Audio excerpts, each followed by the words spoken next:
We are SRO Theater Company, and we have worked together to bring you A Miracle on 34th Street. I just want to tell you that this cast has come from far and wide. They've come from Tenino, West Olympia, Tacoma, Rainier, and all the way from Yelm. Thank you for joining us. I'm really thrilled with them. They have worked together to build such a beautiful miracle and magic of live theater. And that is SRO Theater's mission. Before we go too much further, I'd like you all to go ahead, make sure your cell phones are silenced. You can go ahead and take pictures during the performance. If you would like, just please make sure there's no flash on.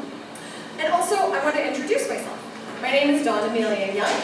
I am one of the founders of this theater and have been involved in theater in the area for over 20 years. I co-directed this with Charles Phillips, who's not here this evening, but he is a wonderful addition to our SRO community. And just like him and our cast, we are all community members like you, and our door is always welcome for new participants and volunteers. We love it. So come play with us. All right, I have 3 little gifts here. Everyone, close your eyes. Pick a number between 1 and 15,000. Wow. All right, raise your hand if your number is between 1 and 5,000. All right, great. Keep your hands up if that number is between 1 and 99. Keep your hands up if that number is between 512 and 830. Hey! Okay, I have 3 winners. Thank you very much. Shameless plug here. If you look at your program, we have a few sponsors. Castle Realty is one of them. That is a company that I work with. And here's a couple of gifts from Castle Realty, myself, and Quiznos. Okay, without further ado, let's bring that cast out here.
That's standing room only theater production of Miracle on 34th Street.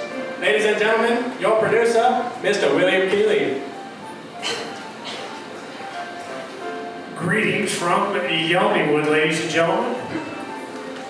Our Christmas present to you is a new Christmas classic of our time, Miracle on 34th Street.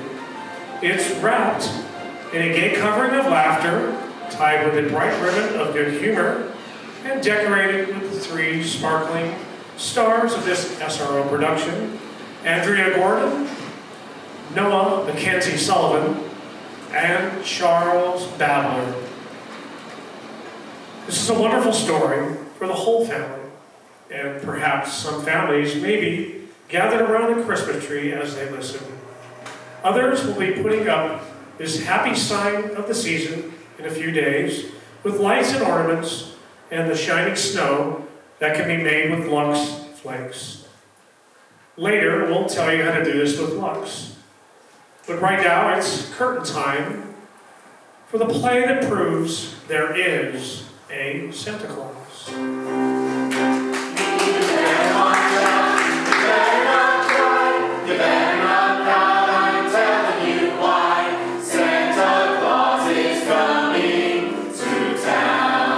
Thanksgiving Day in New York City, adjoining Central Park, an annual event is being joyfully awaited. Spectacular parade presented by Macy's department store to herald in the Christmas season. Away from the crowd are two of Macy's public relations experts. He is simply wonderful, Miss Walker. Just look at him up there on that float. The most realistic Santa Claus we have ever had. Why, he didn't even need any padding now, did he? Padding? Why, didn't you notice his belly? It was so round, so firm, so fully packed. Well, now that that is over with, where on earth did you find him? I'm not sure. I just turned around and there he was. And you think that the man whose place he took was intoxicated?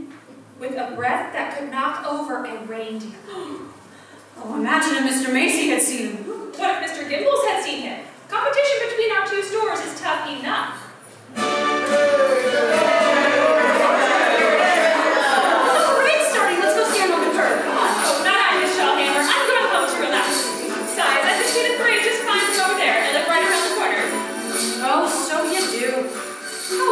See you tomorrow, Miss Walker, and congrats again on finding the best Santa Claus in Macy's history.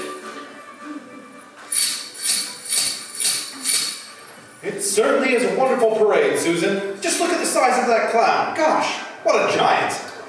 Giant, Mr. Daly? There's no such thing as giant.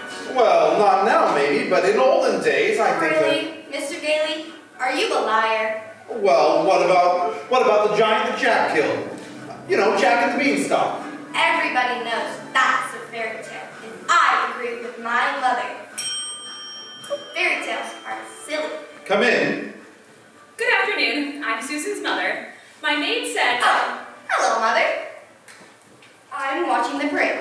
Mr. Daly invited me. Hello, darling. Susan's told me quite a lot about you, Mrs. Walker. She's told me quite a lot about you, too, the man in the front apartment. Oh, well, it's all part of a plot, Mrs. Walker. I'm very fond of Susan, but I also wanted to meet you. At least you're frank. There's old Santa Claus. Oh, don't even mention the name. Why not, Mother? Well, that Santa Claus you see is a last-minute substitute. But why? Remember the way the janitor was last New Year's? Oh my, that is an owl. I see Susan doesn't believe in Santa Claus either. That's right, she never has. Well, that's the end of the parade. Mother, I've been thinking. It's Thanksgiving. And there's only two of us. Couldn't we invite Mr. Gailey? Well, Please don't bother. I'll just have a sandwich or something. But we have such a big turkey. Please, Mother, please? well, Did I ask all right, Mr. Gailey? Susie. You asked just fine, Susan. Dinner is at 3, Mr. Gailey.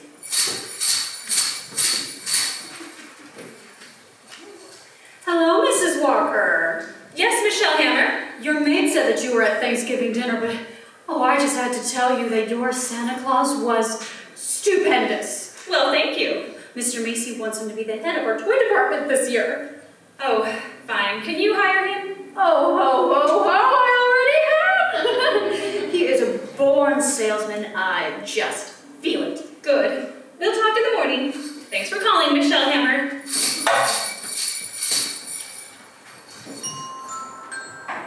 Here he is, Miss Shellhammer. Here's Santa Claus. Thank you, Alfred. Thank you.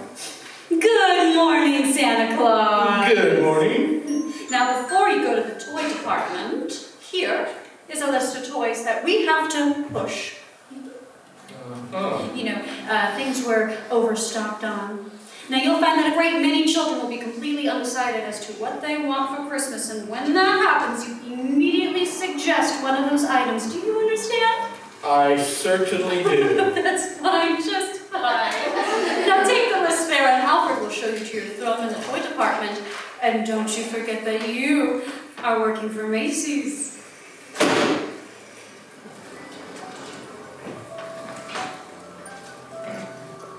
Are you really Santa Claus? Well, of course I am. What do you want for Christmas, little boy? I want a fire engine with a real hose that squirts real well water, and I won't do it in the house. I'll only do it in the backyard. I promise. And I promise you shall get that fire engine. See you, Mama? I told you you'd get me one. That's fine. That's swell, Mortimer. You wait over here. Mama wants to thank Santa Claus, too. Yes, madam. Say, what's the matter with you? Now, what's the trouble? The kid says he wants a fire engine. But Macy's ain't got any. Gimbals ain't got any. Ain't nobody got any. My feet are killing me. And you just say, sure, you can have a fire engine. Well, you can get those fire engines at Chenvert. It's in Lexington Avenue. They're only $4.50. It's a wonderful bargain. Schoenfield's. Yes. Are you kidding me? Oh, I follow the toy market very closely. Macy's? Sending people to other stores? Yes. I don't get it. The one important thing is to make the children happy. Whether it's Macy's or some other store that sells them the toy, it doesn't really matter. Don't you feel that way? Who, me? Yes. Well, yeah, of course, but I didn't think Macy's did. I don't get it. All right, who's next, please? Right this way to see Santa Claus. Oh, little girl, you're up. Oh, of course, little girl. You want some roller skates. You shall have them too. Mama, he's gonna give me some roller skates. And he has some fine skates here at Macy's. Haven't you, Santa Claus? Oh, they certainly do, all right, but not quite good enough. Now, I left some really wonderful skates at Gimbals, and I'm sure Gimbals has just what this little girl wants.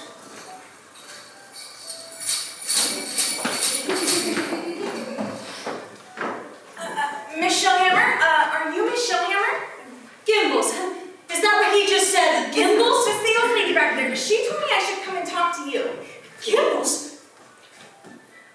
I really just wanted to congratulate Macy's on this wonderful new stunt you're pulling.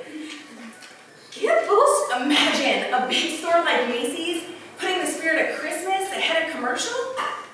Gimbals. From now on, I'm going to be a loyal Macy's customer. All right, Mortimer, we're going. Gimbals! Reading on the list, he's checking it twice. Gonna find out who's naughty and nice. Santa Claus is coming to town. And there's the toy department over there, Mr. Gailey.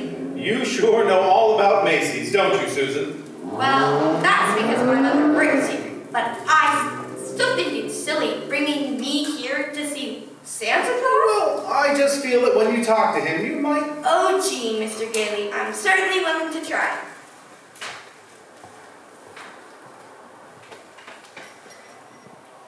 Well, what a fine young lady. What's your name, little girl? Susan Walker, what's yours? Mine? Oh, I'm Chris Kringle. I'm Santa Claus. Oh, you don't believe that, eh? You see, my mother's Mrs. Walker. Oh. But I must say, you're the best looking Santa Claus I've seen. Really? Your beard, for instance, it doesn't have one of those things that goes over your ears. Well, that's because it's real. Just like I'm really Santa Claus. Go ahead, give it a pull. Oh. What? My goodness, it is real. Yes. Now what would you like for me to bring you for Christmas? Nothing. Thank you. Whatever I want, my mother will get for me. If it's sensible and doesn't cost too much. That's quite right, Susan. Miss Walker? Oh, hello, Mother. Hello, Mr. Gailey. Hello. There's an explanation for all this. It's very simple. Your maid's mother sprained her ankle, and she had to go take care of her, and she asked if I would bring Susan down to you, and so I figured since we were here anyway, you might as well talk to Santa. He has real whiskers. Susan, will you wait over there a minute? If you want me to. I shouldn't have brought Susan to see Santa Claus. Is that it? Now you're making me feel completely heartless. I'm sorry. Don't you see? I tell Susan that Santa Claus is a myth, and you show her a very convincing old man with real whiskers. Whom is she to believe? that's right, isn't it? When Susan was a baby, her father and I were divorced, and ever since then, I protected my child by teaching her reality.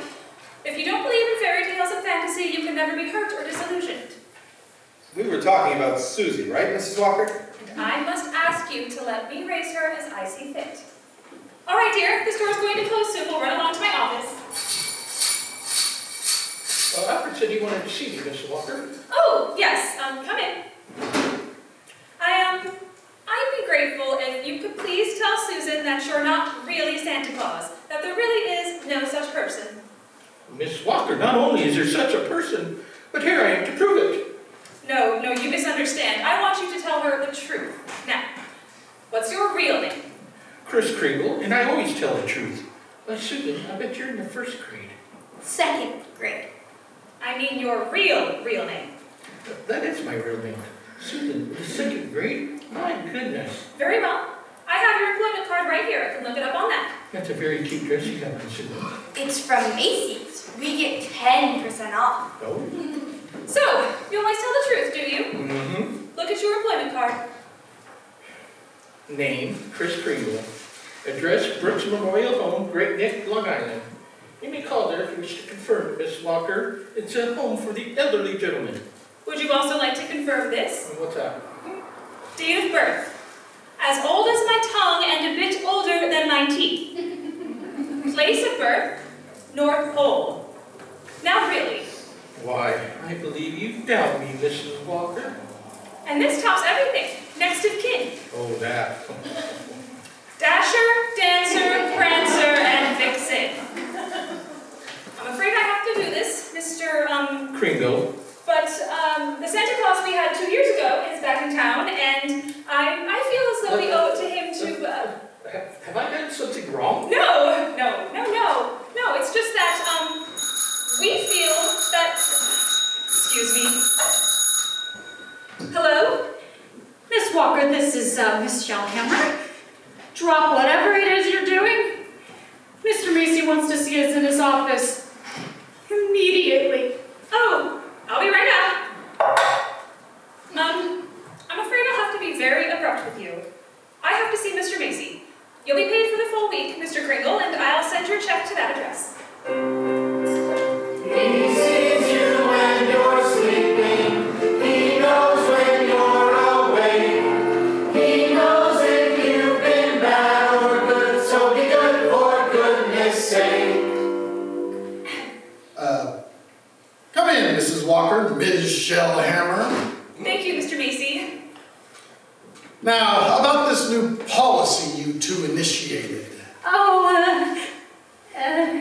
Macy's Santa Claus sending customers to Gimbals? No, but I can explain everything, Mr. Macy. You know what's been really rough week. You don't have to explain a thing. Just look at my desk. 42 telegrams and over 500 phone messages. Grateful parents expressing undying gratitude to Macy's department store. You don't say. And from now on, not only will our Santa Claus continue in this manner, but every salesperson in the entire store. You mean if we haven't got what the customer asked for, we're to... We'll just send him where he can get it. No high pressuring and forcing the customer to take something he doesn't really want. I think that's wonderful, Mr. Macy. Why, we'll be known as the helpful store, the friendly store, the store that places public service ahead of profits.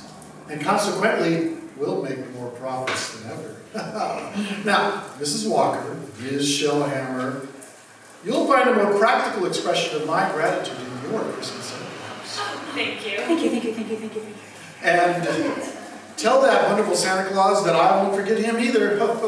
Matter of fact, I'll tell him myself in the morning. Yes, indeed, Mr. Macy. Yes, indeed. Good evening. Good evening, Mr. Macy. And thank you again, sir. Imagine a bonus. Yes. Well, what's the matter with you? Miss Shellhammer, I just fired him. Santa Claus.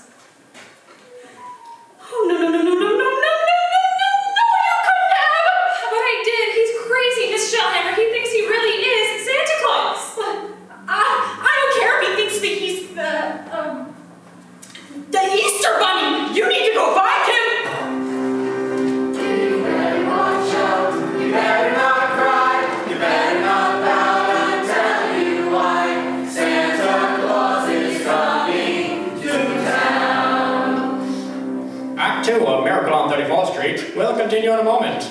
Well, Libby, have you given Santa your Christmas list? Yes, indeed, John. And number 1 on my list is a pair of Chinese pajamas with a 3/4 coat and little upstanding collar, just like the ones Marta Torrin wore in Rogue's Regiment. Perhaps you better have the wardrobe mistress of Universal International show Santa what you mean. Well, I'm sure Dick Powell or Stephen McNally could give him a good description. They found Marta very glamorous in this modern story of the French Foreign Legion. And what a villain Vincent Price is in Rogue's Regiment. Mm-hmm. I was on the edge of my seat through the whole picture. And you talk about a pair of pajamas. Well, they were very special. Marta liked them so well, she had 4 pairs made for her personal wardrobe. And she was delighted when they told her she could lux them. And that's about the easiest care in the world. Especially now with the new tiny diamonds of Lux. They burst into suds the instant water touches them and make wonderfully rich suds that last and last. And don't colors look marvelous when they're luxed? So fresh and new. No wonder smart girls say they won't risk wrong motion methods. Tests prove that with gentle Lux Flakes care, colors stay new looking up to 3 times as long. And that's just like getting 3 pretty snips for the price of 1. A really thoughtful Santa would put a box of Lux Flakes in every lingerie gift next Friday night. Here's our producer, Mr. William Keeley. Act 3 of Miracle, as it was Act 2 of Miracle on 34th Street. It was a frantic few hours that Dora spent last night rushing out to the Brooks Memorial Hospital in Long Island and assuring Kris Kringle that Macy's wanted him back as Santa Claus. Now, Kris is again presiding over the crowded toy department, while in her office, Doris and Miss Shellhammer. Don't you understand, Miss Shellhammer? That old man with the nice whiskers insists that he is Santa Claus. Why, he's out of his mind. What if he should have a fit or something? Oh no, I've got to tell Mr. Macy. Oh, but maybe he's only a little crazy.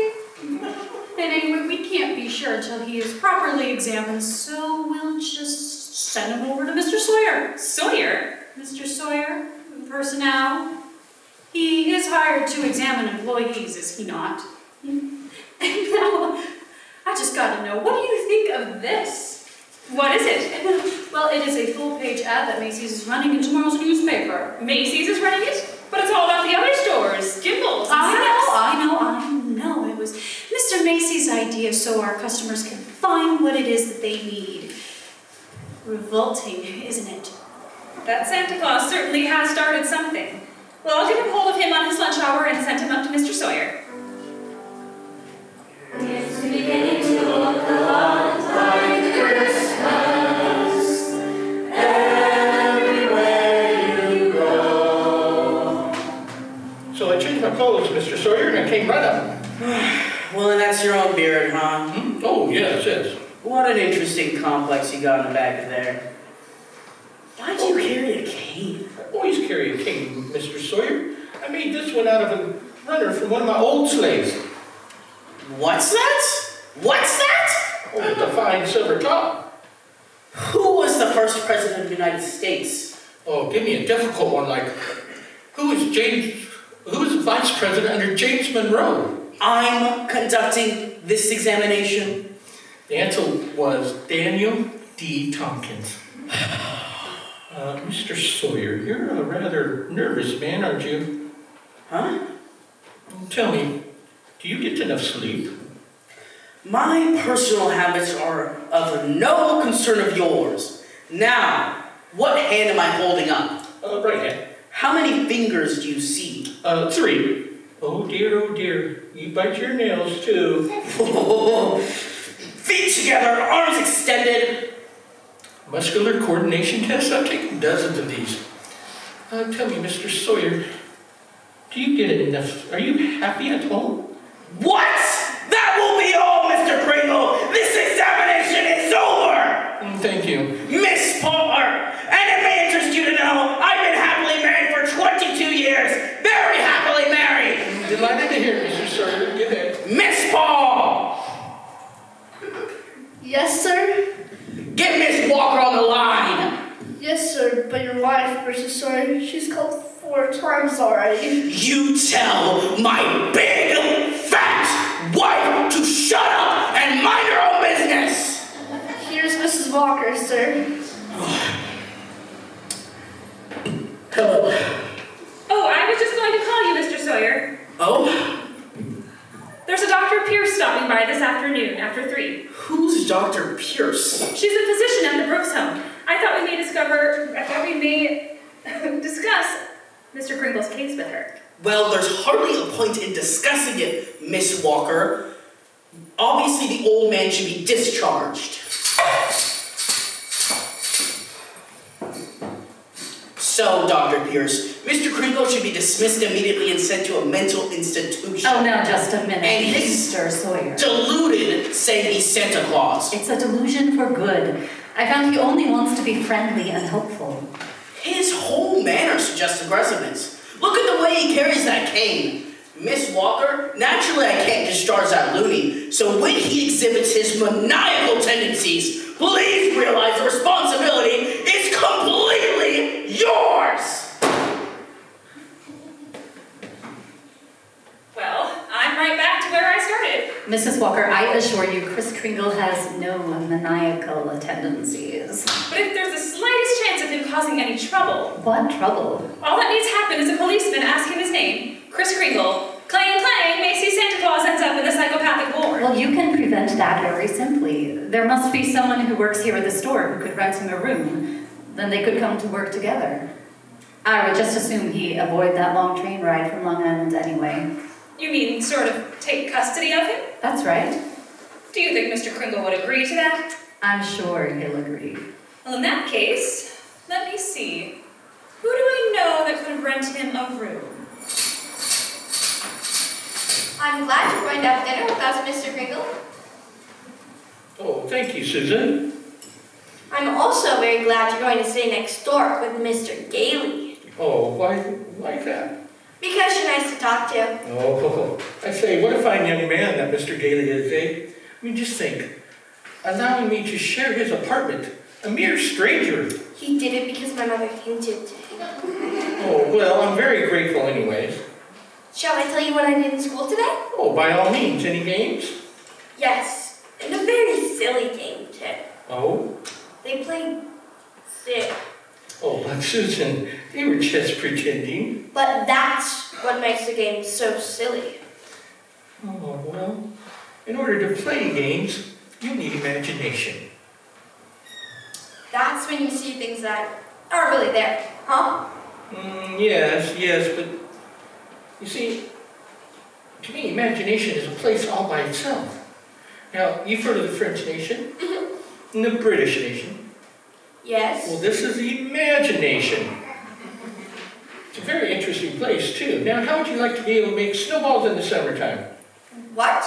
Or the Statue of Liberty in the morning and fly south with a flock of geese in the afternoon? I'm quite sure I'd like it, but I'm not sure if that's even... Oh, but it's very simple, very.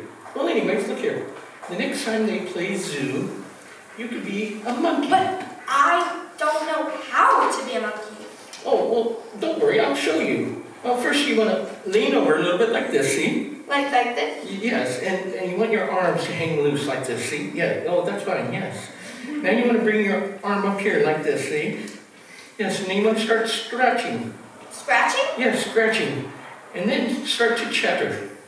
Chatter? Yes, like you want to go ooh, ooh, aha, ooh, ooh, aha. Ooh, yes. ah. Oh, beautiful. You're doing great, Susan. Now we're going to do it together, okay? We're going to scratch and chatter and scratch. Ready? Ooh, ooh, aha, ooh, ooh, aha.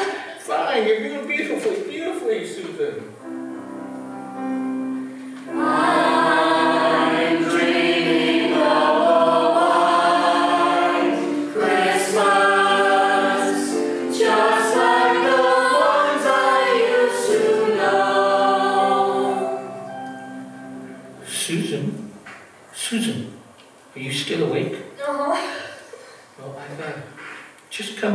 goodnight, that's all. And look here, Susan, about Christmas. There must be something that you want for Christmas. Well, I've certainly thought about something. Oh? It's right here on the night table. See? Oh, that's it. A dollhouse. Colonial architecture.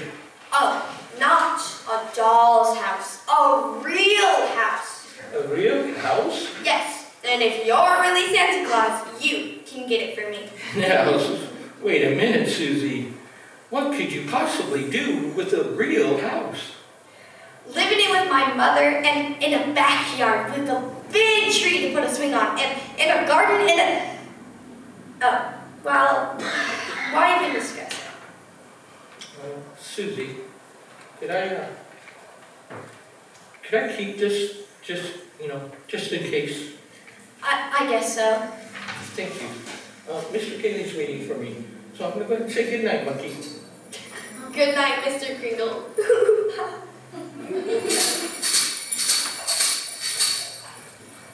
Well, take whichever bed you want, Mr. Kringle. Oh, thank you. You're really kind, Mr. Gailey. Tell me, what is it that you do for a living? Oh, I'm a lawyer. Haslip, Sherman & McKenzie. And do you like living here in this city? Well, I mean, it's convenient, but someday I'd like to get a place on Long Island. Not a big house, just one of those junior partner deals around Manhasset. Something like a colonial architecture, perhaps? Yeah, an old colonial would be swell. Well, you seem to be very fond of Mrs. Walker, aren't you? Oh, a lot of good it does me. She lives in a cast iron shell. It's just a little difficult to penetrate. Well, Mr. Gailey, you must try harder. You see, Susan and Doris are a couple of lost souls. And it's up to us to help them, see? Well, yes, and shall I go ahead and turn off the lights? Oh, no. I'm not going to be cheated out of this. You know, all my life I've wondered, and now I'm going to find out. Tell me, does Santa Claus sleep with his whiskers inside or outside the covers? Outside, of course. Outside, by all means. The cold air helps him grow. Thank you very much. Listen, and children listen to hear sleigh bells in the snow. Come in, Mrs. Walker, come in. Thank you, Mr. Macy. I've just heard something very exciting. You have? Well, let me tell you something very exciting. Our policy of being kind to customers has tripled our sales. What do you think of that? I think that's wonderful, Mr. Macy, and Gimbals thinks it's wonderful too. Gimbals? Gimbals are adopting the same policy. They are. Is that so? And it gives me an idea. As long as Gimbals are doing the same thing, why not some pictures for the newspaper? Pictures? Yes, you and Mr. Gimbal shaking hands. Shaking hands. R.H. Macy and Gimbal? Well, yes. Yes, well, yes. Why not? With Santa Claus. Oh, that's a great idea, Mrs. Walker. Macy's and Gimbal. Shaking hands.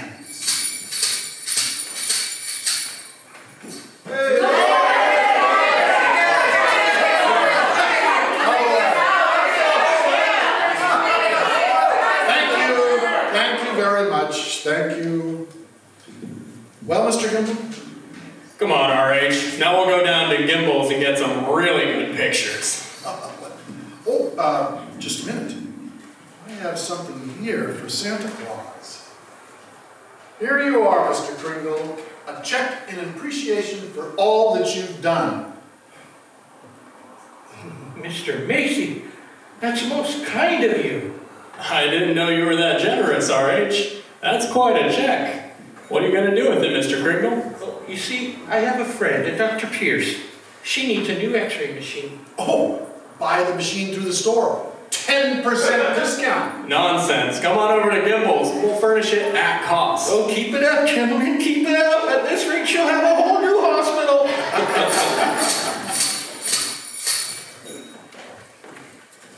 How did the pictures turn out, Mr. Kringle? Oh, just fine, Alfred, fine. How about a game of checkers during lunch, eh? Oh, not today, Chris. I don't feel so good. Oh, what's the matter?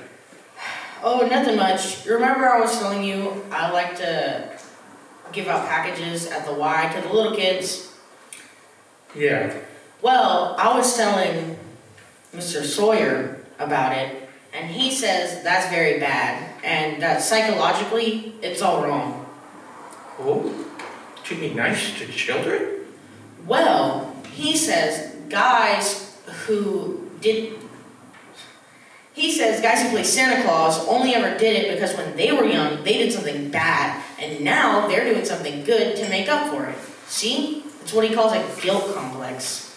Alfred, what else has he found wrong with you? I hate my father. I didn't know it, but he says I do. Excuse me. Hey, ain't you gonna have lunch? Later. Right now I've got an appointment with Mr. Sawyer. What do you mean break into my office like this? Are you a licensed psychiatrist? What business of it is yours? I have great respect for psychiatry and great contempt for meddling amateurs practicing it. Shut up! You ought to be a horsewhip talking to a boy like Alfred and filling his head with complexes and phobias and every... I think I'm better equipped to deal with that than you. Just because Alfred wants to be kind to children, you tell him he has guilt complexes. Of course. Having the same delusion you couldn't possibly understand. No. And don't you wave that cane at me. Either you quit analyzing Alfred, or I'm going to go straight to Mr. Macy's and tell him what a contemptible fraud you are. Oh, go on. Get out of here. Get out of here. Get out of here before I be thrown out. There's only one way to handle a man like you. Maybe this will knock some sense into you. Oh, my head! Oh, my head! Good day, Mr. Sawyer. Miss Paul! Give me the police! Bring me Miss Walker! Give me the psychopathic ward at Bellevue Hospital!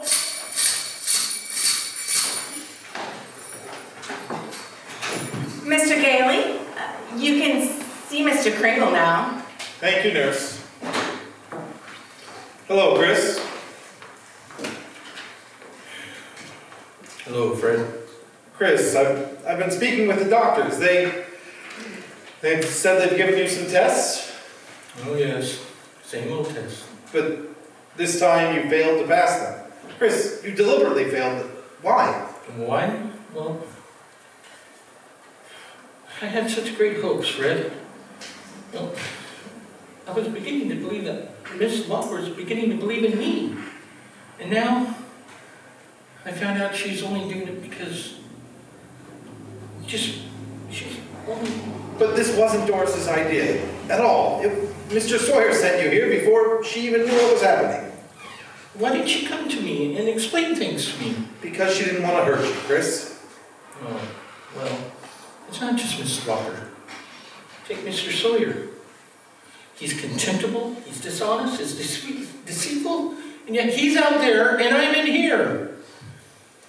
If that's normal, I don't want it. But you can't just think of yourself, Chris. What happens to you matters to a lot of other people. People like me, who believe in what you stand for. And people like Susie, who are just beginning to. Chris, you're letting us down. Aye. I'm afraid you're right. Well, of course you're right. I ought to be ashamed of myself. Come on, let's get out of here. Oh, now wait a minute. You flunked your mental examinations, but good. Oh, so I did. Well, anyways, you're a lawyer, you fix it. Look, I can't just give a big speech and make it all okay. I mean... Now, I won't let you down. You won't let me down. Oh, Chris, take it easy. Look, there will have to be a hearing if you're going to be committed. It'll have to be before a judge. Well, Well, if I can do anything, it'll have to be in a courtroom. Now, sit tight, Chris. I'll get an idea.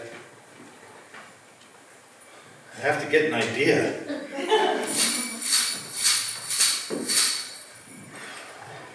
Mr. Macy, you asked to see me? I certainly did, Mr. Sawyer. I brought my family to our toy department to see our Santa Claus, and our Santa Claus wasn't there. He's in Bellevue. Yes, Mr. Macy. Because he's a lunatic? Yes, sir. Lunatic? Lunatic? Lunatic, my foot! Now listen to me, Sawyer. You get that case dropped right away, or you'll have another mutt lump to match the one he gave you. But it's out of my hands. Mr. Kruger goes to court in the morning. Well, just see that he's in the toy department by this afternoon. Now get out of here!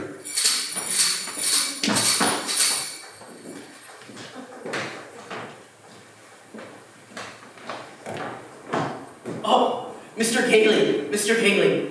Yep. I've been looking all over for you. I'm Mr. Sawyer.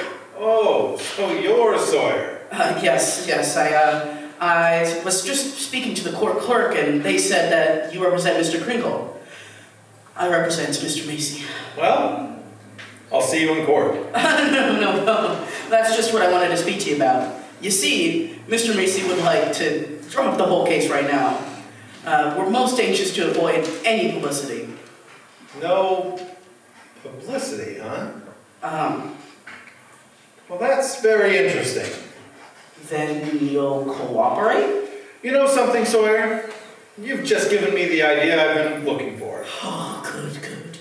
If I'm going to win this case, I'm going to have public opinion and plenty of it. And publicity is just the way to do it. Thanks, and so long, Mr. Sawyer. But Mr. Gailey! Mr. Gailey! Look at the newspapers, Chris. Evening Dispatch. Doctors doubt sanity of Santa who launched Goodwill campaign. Oh my. Daily Bulletin. Macy's Santa Claus to have lunacy hearing. What's this one? New York Express. Is Chris Kringle crazy? Court case coming? Kitty's crying calamity? You've driven the United Nations clear back to page 5. Well, get a good night's sleep, Chris. We go before Judge Harper at 10 tomorrow morning.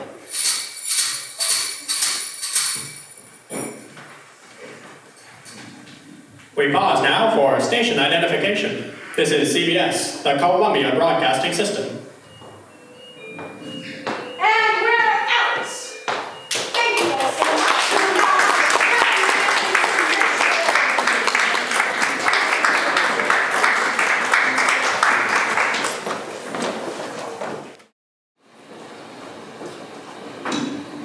Our stars will return with Act 3 of Miracle on 34th Street in a moment.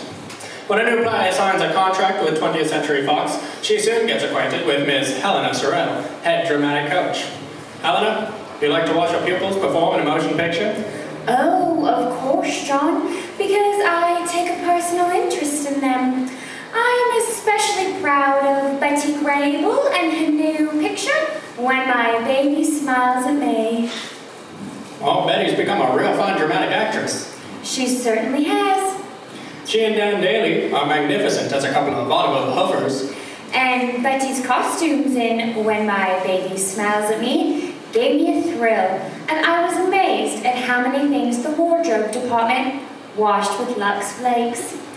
It reminded me of my theatrical days when I was on the road and lived out of a couple of trunks. A box of Lux Flakes in each? That's absolutely true, John. I was never without it, in my hotel or at the theater. Well, then you probably discovered that the new tiny diamonds of Lux are more wonderful than ever. They're so much faster and richer. Do more for you, too. They remove types of soil which other suds can't. Leave things cleaner and fresher.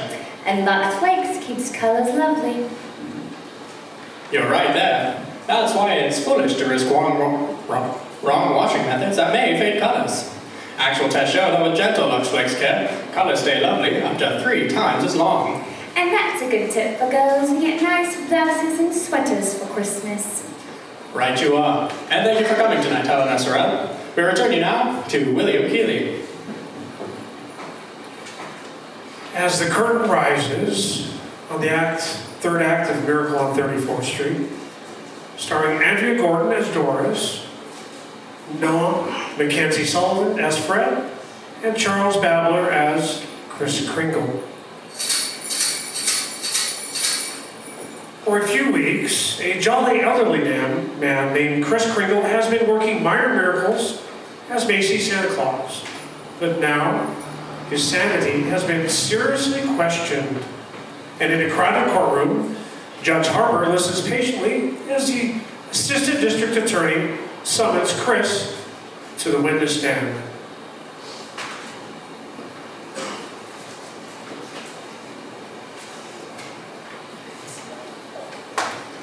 Now, this is not a trial, Mr. Kringle. This is only a hearing, so you don't have to answer any questions.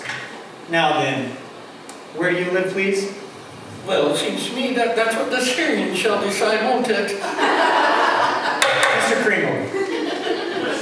Mr. Kringle, do you believe that you were Santa Claus? Of course I do.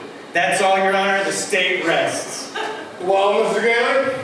Your Honor, Mr. Mara contends that my client is not sane because he believes himself to be Santa Claus.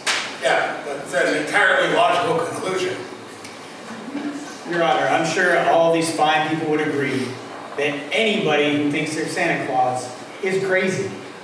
Your Honor, you believe yourself to be Judge Harper, yet no one questions your sanity because you are Judge Harper. Okay, Mr. Kringle is the subject of the sanity hearing, not I. Well, Your Honor, I intend to prove that Mr. Kringle is Santa Claus. Order, yeah.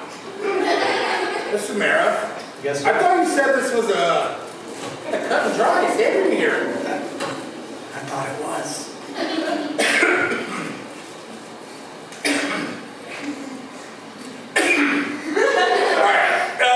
In view of Mr. Gailey's statement, I'll have to review the entire background of this this case. Court adjourned until tomorrow morning. Tomorrow morning. Hello, Doris. I'm sorry I'm late, but get ready. We're really going to celebrate tonight. What are we celebrating? Well, didn't you read the papers? Santa's mouthpiece throws bombshell at New York Supreme Court. Oh, Fred, you're not really serious about this. You can't possibly prove that Chris Kringle is Santa Claus. Well, now, you saw Mr. Macy and Mr. Gimble shaking hands, and that wasn't possible either. What does your firm have to say about it? Haslip and Mackenzie and the rest of them?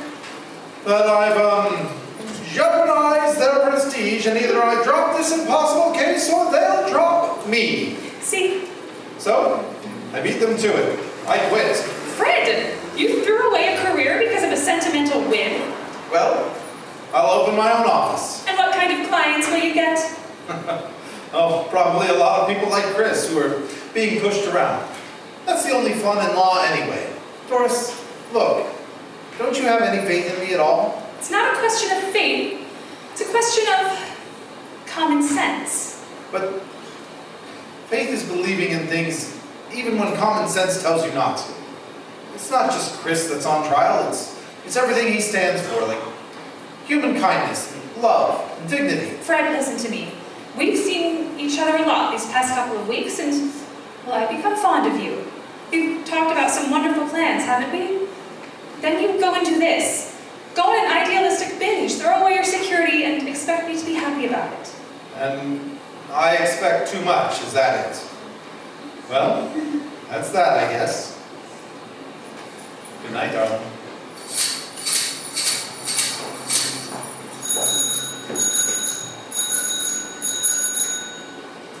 Hello?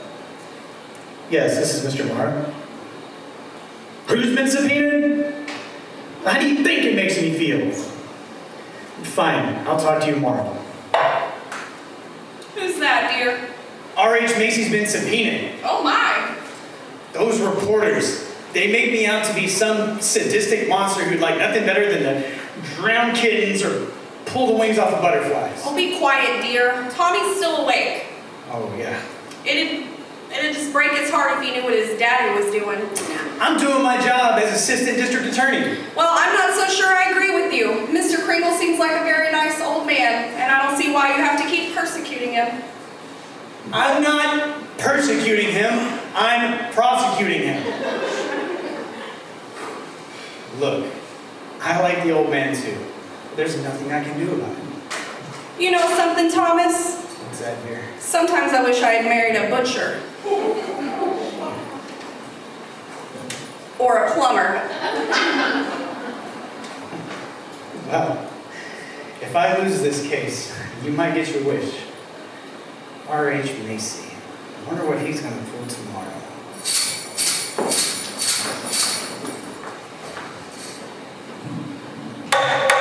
No smoking in my courtroom.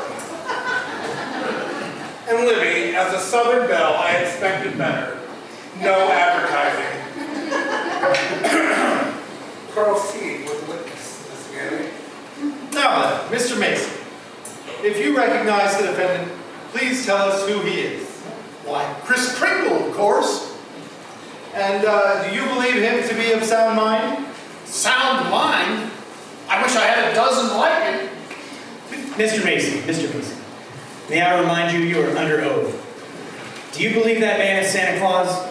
Well, that's a rather delicate. Oh, think of those headlines tomorrow. Macy admits his Santa is a fraud. Get out of my head, Gimble! What did you say? Nothing, Mr. Moore, no. Well, I wish you would. Is that man Santa Claus? Yes. In my opinion, he most certainly is. You're on. There's no such person as Santa Claus, and everyone knows it. Can you prove there isn't any? I don't intend to try. I'll not waste the court's time with such childish nonsense. I demand a decision from the court in this matter. Is there or is there not a Santa Claus? Well, now,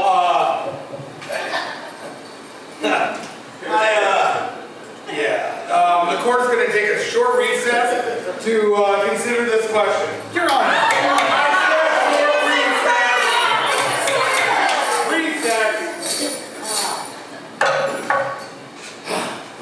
Hello, Henry. Charlie, my boy, what are you doing here? Can't an old friend visit you in your chambers? Hey, if you ask me, you never needed a friend like you do right now. The Stringle case? Yeah, well, I certainly don't see what they're making a fuss about. Henry, that's Santa Claus you got out there, on trial for lunacy. This case is dynamite. You're coming up for re-election soon. Oh, Charlie, you know what happened to me last night? Martha brought over the kids. They wouldn't even kiss me, hug me. They wouldn't even look at me.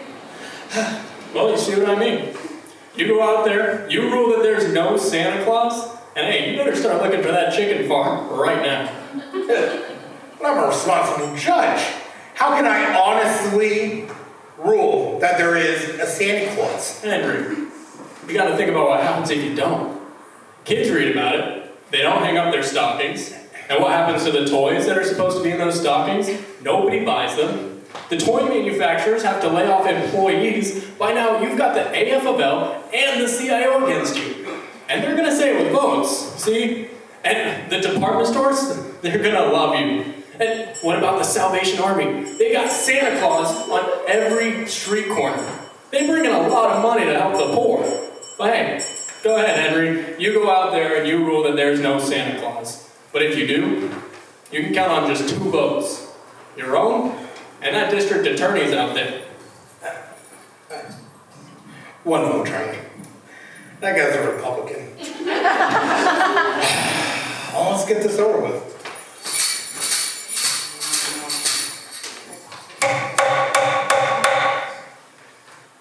The question of Santa Claus seems to be a largely matter of opinion.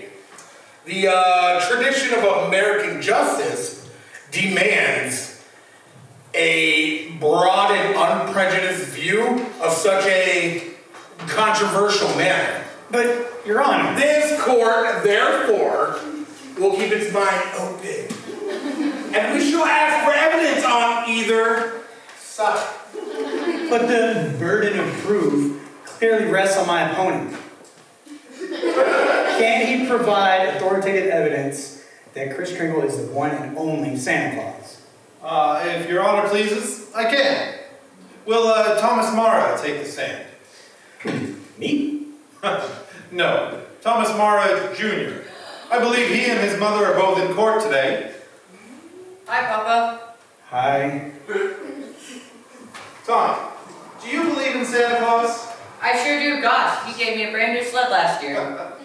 Well, and what does Santa Claus look like, Tommy? Well, he's over there. Oh, come on. Your Honor, I object. Tell me, Tommy, why are you so sure there's a Santa Claus? Because my pop told me so, didn't you, Pop?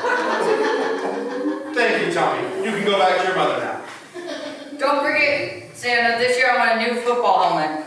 Don't worry, Tommy, you'll get it. Mr. Kringle, if you don't mind. Oh, I'm sorry, sir.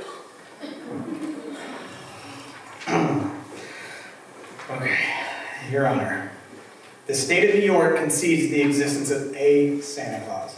But in so conceding, we demand that Mr. Gailey stop presenting and representing his opinion as fact. Can he provide authoritative proof that Kris Kringle is Santa Claus? Well, Mr. Gailey, are you prepared to show that Mr. Kringle is Santa Claus on the basis of unprejudiced authority? Well, sir, no, not now. I need a little time. Of course you do. Why not now? Tomorrow, Your Honor. Very well. Court's adjourned till tomorrow morning. Tomorrow? Tomorrow morning. Whew. Oh, brother.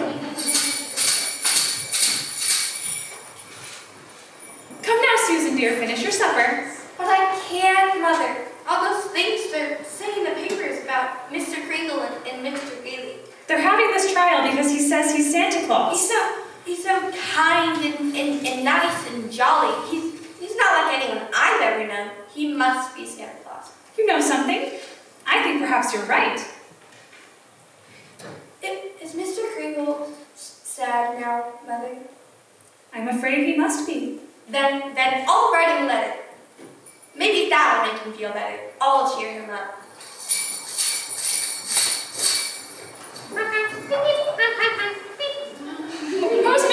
Postman! Yeah, lady? Would you mind taking this letter? Sure, lady. We're going straight down to the post office right now. Okay, Louis, take it away. Whoa, hey, whoa, hey. Well, what do you know, Louis? Another letter for Santa Claus. Oh, hey, here's a new one. Instead of the North Pole, this kid's got an address to Kris Kringle, New York City Courthouse. Well, the kid's right. Oh, yeah, sure. I mean, they got him on trial down there. He claims he's Santa Claus, and the DA claims he's nuts. Hey, Yeah. hey, I got an idea. Mm-hmm. How many Santa Claus letters you think we got down there at the dead letter office? Oh, who knows? 50,000? We got bags and bags of them. I mean, you mean? Why, Frankie? Why not? Would it be nice to get rid of them all? Wouldn't it? Boy, oh boy! Look, Louis! As soon as we get to the post office, we go down and we see the supervisor. You know something? We could both get a promotion out of this.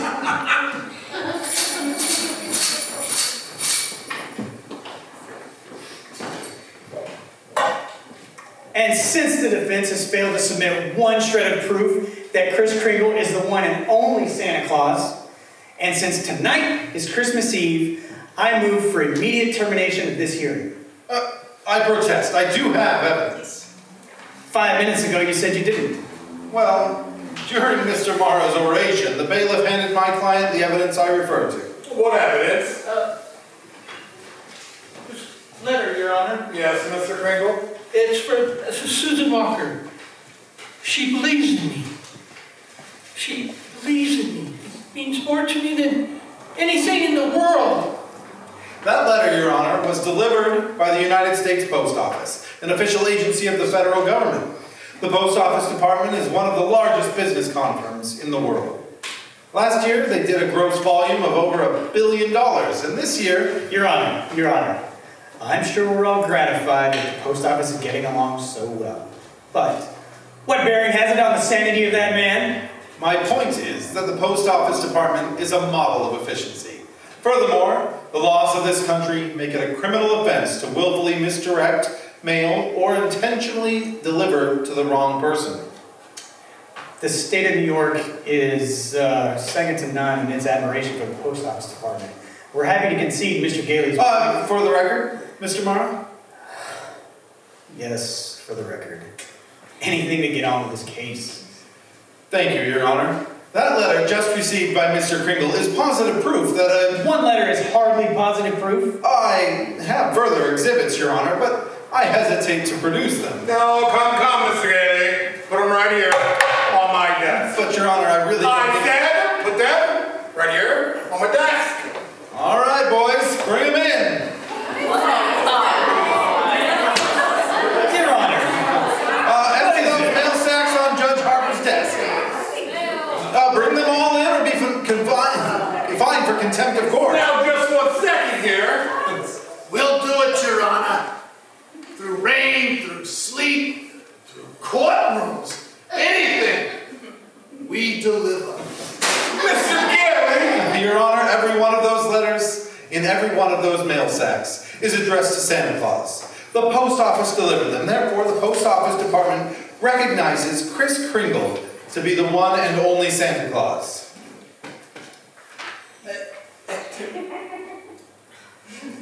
Since the United States government declares this man to be Santa Claus,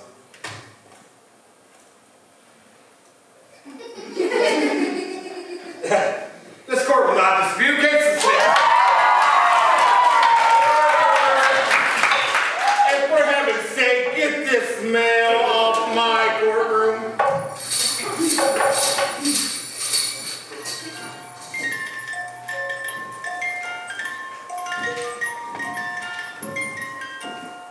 So as soon as I got out of court, I came right over to Macy's to see you, Doris. Oh, Chris, I'm so glad you won. Oh, we're going to be having a Christmas party down at the home. And I'd like so much for you and Susan to be there. We'll be there, Chris. Oh, and Chris, couldn't you come home and have dinner with us tonight? Now? Tonight? But Doris, it's Christmas Eve.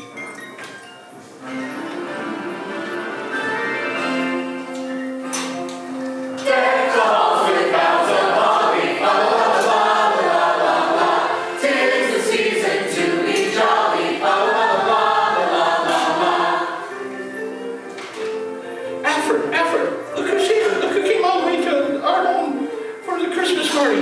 Chris, it's Mr. Macy. And it's Mr. Gimble too. Alfred, excuse me, please. Doris and Susan have to leave, and I really need to see them before they go, so please forgive me. But Susie, darling, you got so many presents. It's not the one I wanted. Not the one Mr. Kringle was going to give to me. What was it? It doesn't matter. I knew I wouldn't get it. I thought he would at least tell me why. Oh, Susie. Oh, I'm so sorry, but I tried. I did, but... You couldn't get it because you're not Santa Claus. Susan! Just a nice old man like Mother said. But I was wrong when I told you that. You must believe in Mr. Kringle and keep right on doing it. You must have faith in That him. doesn't make sense, Mother. Faith is believing in things when common sense tells you not to. What? I mean, just because things don't turn out the way you want them to the first time, you still got to believe in people. I found that... Hello, Doris. Fred? Mr. Gailey? Mr. Gailey! Merry Christmas, Susie. Gosh, you just got here and we're getting ready to leave. Oh, I've been here, and if you're ready to leave, I'll drive you home. Before you go, Fred, I have this map here for you that I made. It'll save you a lot of traffic. The road you're going to look for is Ashley Avenue. Now remember, Ashley Avenue is the road that you want. Thanks, Chris, and Merry Christmas. Merry Christmas to you, Fred. And to you, my dear. And to you, Susie. I believe, Mr. Kringle, it's silly, I suppose, but I do. I don't understand it, Fred. The map Chris gave definitely said Ashley Avenue. We've been on Ashley Avenue now for Stop the car! Oh, stop the car, please! Susie, what is it, darling? What's the matter? There it is. The house! Susie! What in the world? She's running into that house. Well, at least there's no one home. It's brand new. It's just been built. Yeah, for sale. It says for sale. What on earth is that child up to? Susie! Hey, Susie! Here I am, upstairs! Now come right down. You know you shouldn't run around in other people's houses. That's strange. I'll say. No, I mean this house. I've seen it before. I know I have. In a magazine or a TV. Mother, it's our house. It's the one I asked him for, Mr. Kringle. Mr. Kringle? I know it is. Oh, you were right, Mommy, you were right. Susie. Mommy told me that if things didn't work out just the way you wanted them to, you still got to believe. And I kept believing. You were right, Mommy. Mr. Kringle is Santa Claus. Now where are you going? In the back to see if there's a swing. Oh, there is one. Oh, there is. You told her that about believing? Well, you told me, Fred. It even makes sense to believe in me now. I must be a pretty good lawyer. I take a little old man and legally prove to the world that he is Santa Claus. Now, you know that couldn't Fred. be. What's the matter? There, in the corner by the fireplace. No. No, it couldn't be. It can't be. It couldn't. A cane.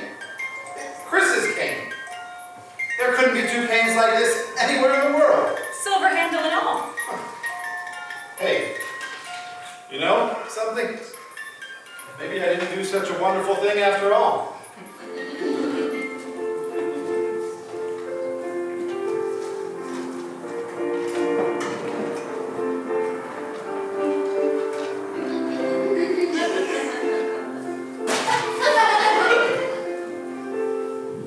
Before our stars return for their curtain calls, Libby Collins wants to show you the wonderful way to decorate your Christmas tree, as we promised at the opening of the show. You can give your tree that fresh from the woods look by covering it with real looking snow you can make yourself from a box of Lux Flakes. So many people have asked for our Christmas snow recipe that we gave last week. We'll repeat it tonight. Listen carefully. Take a large box of Lux Flakes. Gradually add 2 cups of lukewarm water and beat with an egg beater until it has the consistency of thick whipped cream. Then, with your fingers, spread the mixture over the branches of the tree. And that's all. This snowy covering dries quickly, it won't melt, and lasts as long as the tree. Ask your dealer for a copy of this Christmas snow recipe. I don't know of any decoration that costs so little, yet does so much for your tree. It looks lovely, used just with tree lights, or you can add your usual ornaments if you prefer. Try it on your mantle decorations or table arrangements. It gives them a very professional look. And makes the whole house look more Christmassy. Now, I'll repeat that recipe. Take a large box of Lux Flakes. Gradually add about 2 cups of lukewarm water and beat with an egg beater. While moist, spread the mixture over the branches. If you want extra glitter, shake on some shiny artificial snow before the mixture dries. Let the children help. They'll love doing it, and they'll love the snowy tree. Back now to our producer, Mr. William Keeley. Before we meet again in this theater, the most joyful day of the year will have come and gone. There are, in our time, as in every time, a few foolish men who deride the spirit of Christmas. But in every country and in every time, they are overwhelmed by those who find in it the hope and happiness of the future. By those of us who believe in our hearts that there can be peace on this earth and goodwill among all men. On behalf of the Lever Brothers Company and of us here at the SRO Theater,